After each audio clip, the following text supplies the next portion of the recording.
bienvenidos como cada semana a Testigos Hoy, un domingo en el que poco a poco nos vamos acercando a ese tiempo de Navidad y por ello hemos querido hacer un programa un tanto especial con alguien también muy especial.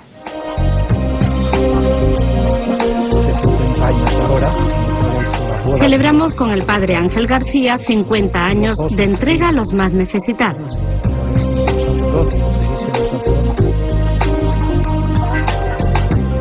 Le mostramos una obra de Murillo, La Inmaculada, con Fray Juan Quirós, de la mano de Juan Dobado, padre carmelita e historiador del arte.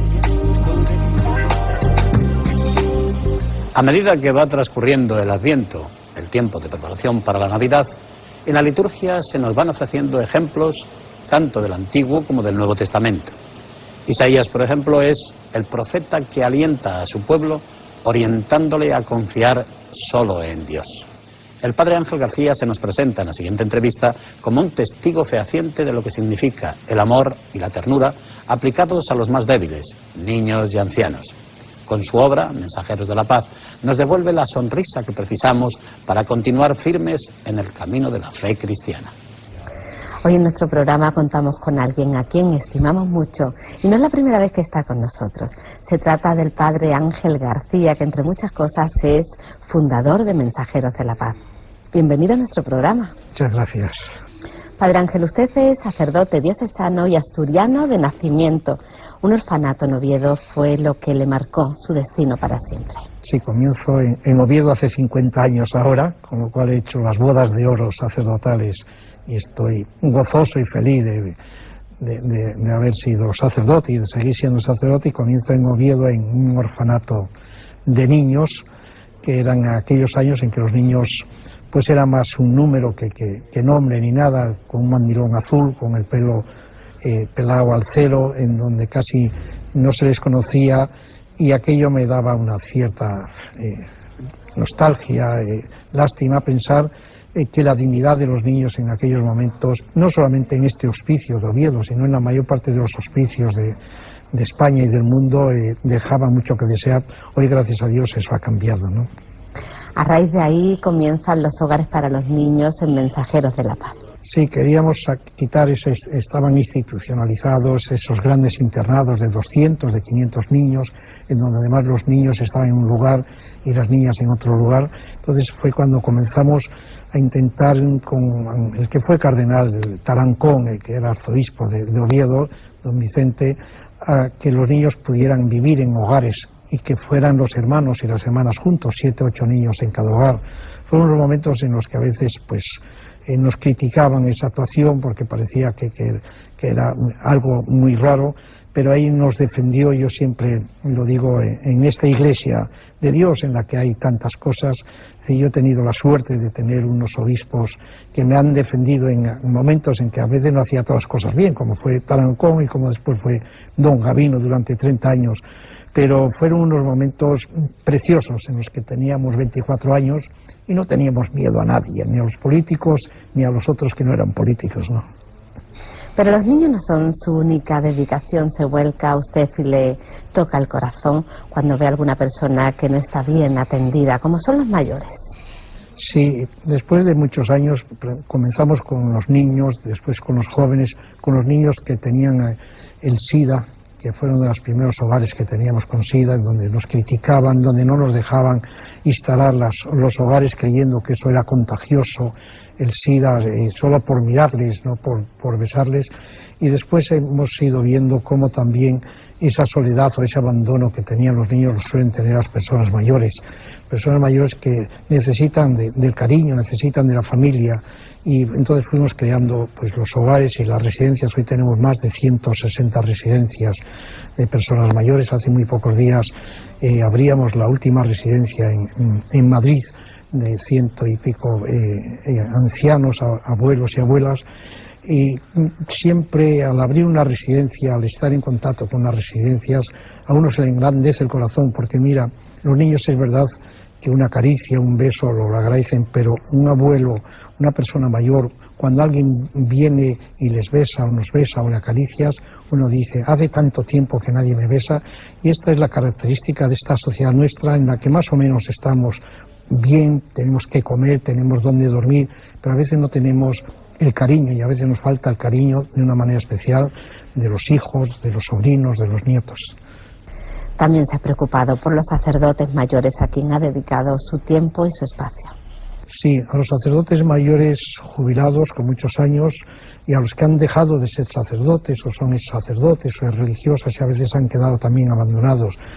Ayer estaba con un cardenal nuestro de España, mayor, ya también, el cardenal Estepa, y me dio una sensación preciosa, porque nada más llegar lo primero que fue venir a abrazarse y a darme un beso y a darle un beso yo a él. Le dije, ¿qué tal está? Y me dijo, bien, pero ya tengo muchos achaques. Mira, los sacerdotes cuando somos mayores somos personas como los demás, tenemos un corazón, unas piernas, unos brazos como los demás, y necesitamos también que nos quieran, necesitamos que alguien sepa que existimos. Y a veces cuando uno llega a ser sacerdote la gente cree que son unos santos, que son algo fuera de la vida, que no necesitan que les digan que son guapos, que están limpios, que son listos, y les dejan ahí a veces apartados. El sacerdote necesita, como los demás, somos de carne y hueso como los demás, quizás nosotros de más carne y hueso y más corazón, porque si no hemos tenido mujer, no hemos tenido hijos, necesitamos querer y ser queridos. El sacerdote, sobre todo los mayores, necesitan no solamente querer, necesitan ser queridos, y a veces se olvida mucho en esta sociedad y en esta iglesia, y lo olvidan los obispos, y lo olvidamos los curas, y lo olvidan sus parroquianos o feligreses. Cuando se jubila el sacerdote ya dicen, aquel sacerdote que fue tan bueno, pero no tienen el detalle de felicitar el día de cumpleaños, de ir a verle a esa residencia. Y tenemos así varias residencias en España, en Argentina, de sacerdotes mayores jubilados y de sacerdotes que han dejado de ser sacerdotes en sus años y que han quedado también pues casi medio abandonados de esa segunda mujer con la que estaban. Entre los colectivos que usted atiende, no faltan los niños abandonados. Ha aparecido más de uno en su puerta.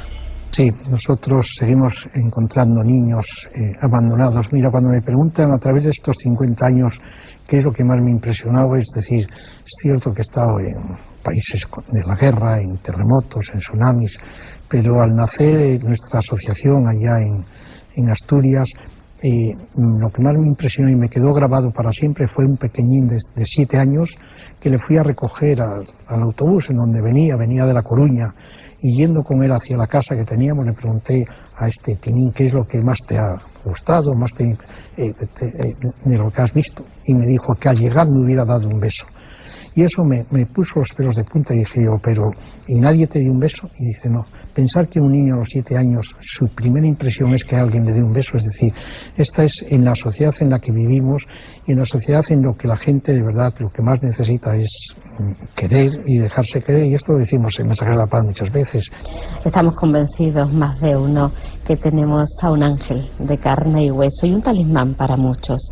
No contento con España, salta a otros países que están en vías de desarrollo y que han sufrido también catástrofes como puede ser Haití, Irán, Irak. Sí, yo creo que unos tenemos vocación de estar con los más desfavorecidos, pero otros tienen otra vocación, de estar con los universitarios, de estar en las parroquias, de estar en las fábricas o de estar en otros lugares. Pero uno, es decir, realiza su ideal, su vocación, a lo que está llamado allí, y por eso cuando aparece una de esas desgracias, allí está uno. Pero eso a veces te hace sufrir mucho, pero también gozas mucho, gozas cuando hemos llevado más de 400 niños a España a curar de enfermos o heridos de guerra. Ahora vamos a traer algunos niños de Haití, pero a veces, además de gozar cuando ves eso, sufres, como pues últimamente, hace muy pocos meses, pues 3 niños nuestros fueron asesinados por una persona que estaba loca, 3 niños discapacitados que no tenían manera de defenderse y que no hacían, y ese dolor es el dolor de un padre que te queda grabado para toda la vida. Por eso la vida de un hombre está llena de gozos y de dolores, y a veces algún dolor de esos no lo cura nadie, ni yo quiero que se me cure. Yo quiero seguir sufriendo, porque si no uno se haría un poco profesional del dolor. Yo no quiero ser profesional del dolor. Además de esos 3 niños que usted nombra, han fallecido otros tantos esperando los papeles para poder traerlos hasta España, esos niños de Haití, pero que ahora van a contar otros con una residencia permanente con religiosas. Sí, hace menos de una semana, 2 semanas, una comunidad de religiosas de España, 3 religiosas fueron a formar una comunidad allí en la casa nuestra, donde están con estos niños de Haití, en donde son las verdaderas madres religiosas. Por cierto, la mayor parte de ellas, de las 3, con más de 60 años, incluso de 70, que van ahí, lo cual esto da la fuerza a las personas que nos ven, que no hay edad para querer, igual que dicen que no hay edad para casarse, tampoco hay edad para querer. Por eso a veces cuando dicen no, que sean jóvenes, o que todas las edades son buenas. Y esa, pues para mí ha sido un día especial. Fue el 7 de octubre en concreto cuando llegamos a Haití con las hermanas estas religiosas que están con estos niños, y que algunos de esos niños, por culpa de la burocracia y porque a veces que a veces a los políticos hay que decirles, mira, es un país sin político, no es capaz de funcionar, y hay que ayudarles y hay que exigirles también, pero a veces uno tiene que decirles las cosas aunque no les gusta, que no es posible que haya tanta burocracia y que por causa de la burocracia a veces se nos mueren personas por camino, como nos ha pasado en Haití. Y algo que no hemos nombrado, Padre Ángel, es Benín en África, y el Papa ahí tiene algo que ver. Cuéntenos. El Papa Benedicto, hemos estado con él en Roma y ha recibido a los niños esclavos de África, de Benín, a donde él está, y a los niños de Irak, de la guerra de Irak. Y bueno, ver al Papa que ha perdido todo el protocolo, que se levanta y va a besar un niño de estos, es una gracia de Dios. Y verle en África, en mismo Benín, pisando en los mismos lugares donde estos niños primero le fueron a hacer la visita a Roma y ahora va a él a devolverles la visita, pues es un gozo, y es para de esos testimonios que a veces uno quiere que nuestra Iglesia también, ¿por qué no va a dar esos testimonios y va a decir lo mucho que quiere a la gente? Porque a veces creen que la Iglesia nada más que es aquellos muros del Vaticano, de los grandes palacios. La Iglesia es también esta Iglesia de los pobres, y este Papa está dando un ejemplo precioso, porque a él le encanta estar de una manera especial con los niños. El Padre Ángel habla alto y claro y no le importa sus consecuencias. No es la primera vez que lo vemos llegar con niños, porque ya ha atendido a más de 400 que vienen de países en conflicto y han creado una casa, la Casa de la Paz, que es un proyecto de Mensajeros de la Paz.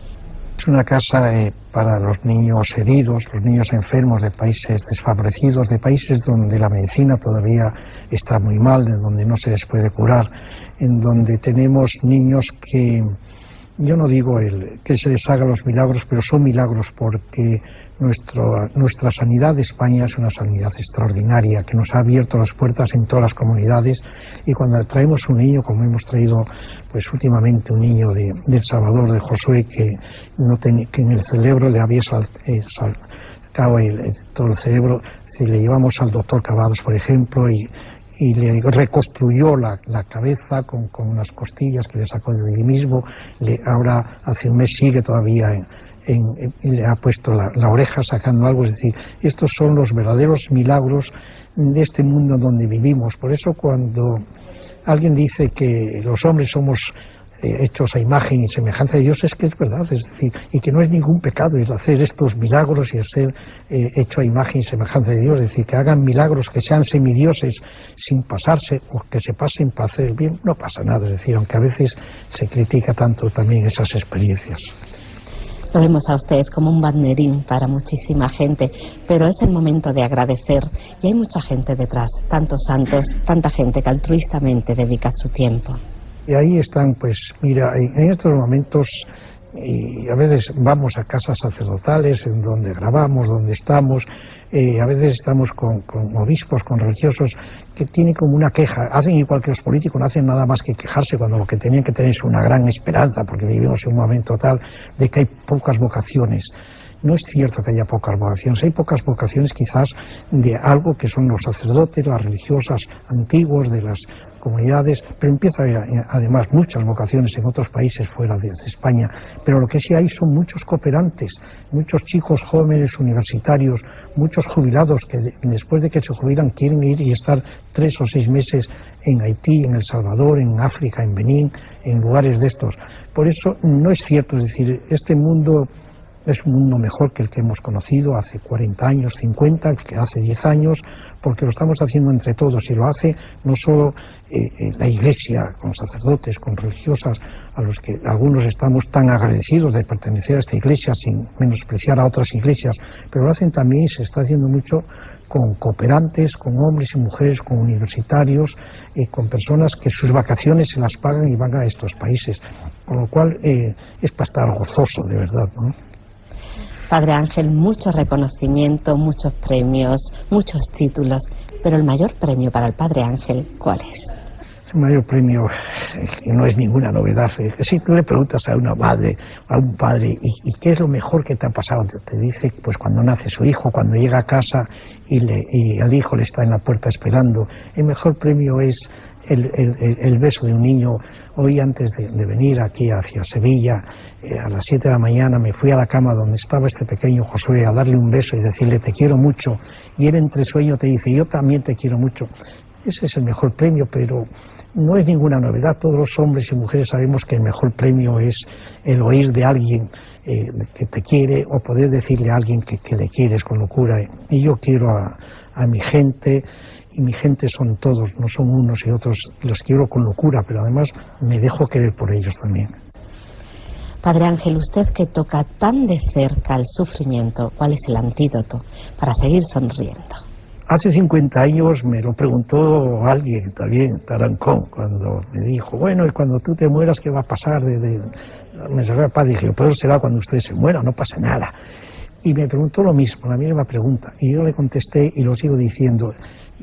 Nosotros creemos mucho en Dios y en los hombres, y cuando uno cree en Dios y en los hombres es capaz de cambiar no montañas, sino de ponerlas en otro sitio. Y yo sigo creyendo en Dios y en los hombres mucho, y eso yo creo que es lo que te da, porque si uno cree en Dios es bastante fácil, porque Dios más o menos no te da problemas, a veces no le entiendes cuando hay algunas cosas, pero no te da problemas. Creer en los hombres tampoco es tan difícil, porque yo he sido un testigo, un testimonio de que he podido creer mucho en los hombres.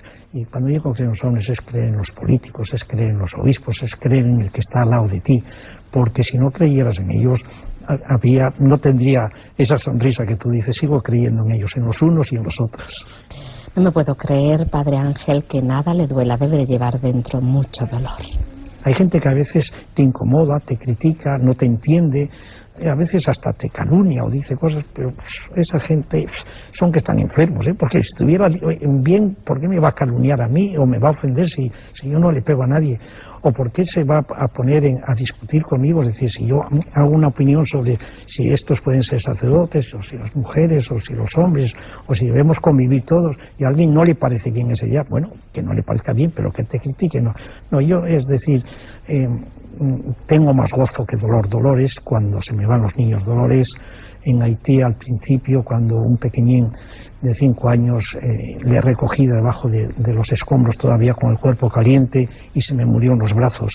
Ese es un dolor que te queda impregnado en el corazón para siempre y que no lo puedes quitar de ti. O el dolor de cuando me comunicaron que estos 3 niños de Valladolid se me habían muerto a las 3 de la mañana. Es decir, es un dolor que no es capaz, pero es el mismo dolor que siente un padre cuando le anuncian que un hijo se le ha muerto en un accidente o que se le muere por una enfermedad. Pero después está también los gozos, y no tienes que ver más el gozo que el sufrimiento, ¿no?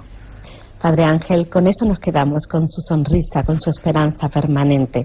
Para nosotros, un honor. Muchas gracias, de verdad, y que Dios les bendiga a todos y a quienes nos ven, que sepan que ojalá se contagien en estos momentos en que todos hablan de tristeza, de crisis, se contagien de esta alegría que la Madre Teresa de Calcuta lo decía, la vida es bella y hay que disfrutarla y hay que compartirla y hay que vivirla. Pues esto es lo que queremos hacer a través de nuestros mensajes. Porque pensamos que un mundo mejor es posible y creemos en el amor que nunca falla. allí nos vemos.